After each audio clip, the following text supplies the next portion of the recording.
siya, bawang, sibuyas, at saka kamatis. So, ayun, dadagdagan ko yung kamatis. So, ayan, magigisa na tayo ng bawang, sibuyas, at kamatis. Ayan, yung ating bawang, sibuyas.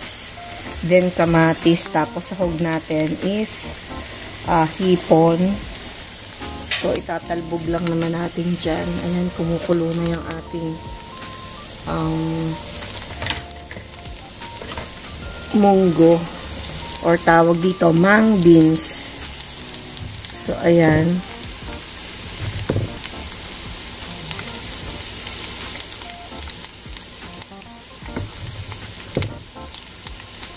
Diba?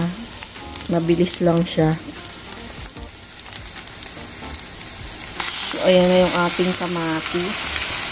Lagay natin sa gilid para lumambot na din siya. Diba? So, ito, combine na natin. Yan.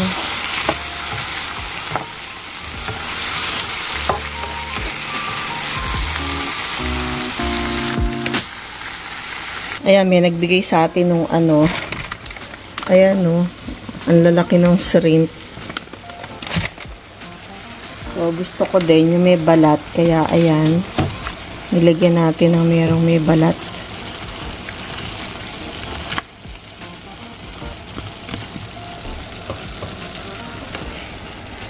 Ayan, dami nating sahog. Natin ng patis. Ayan.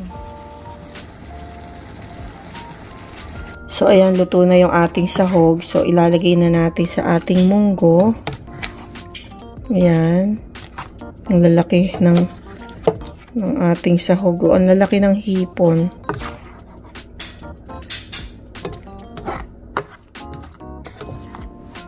Dapat pala, pinag-isa ko na lang nag-isa,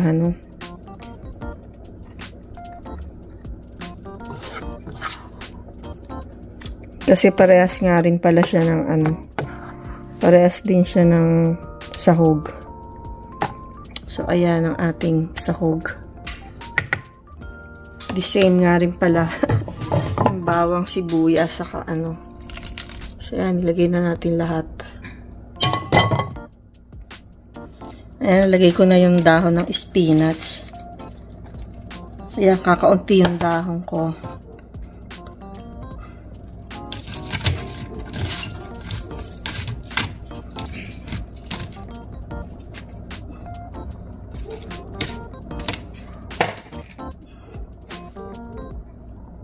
So, ayan, pag naluto na yan, then, it means, kakain na tayo.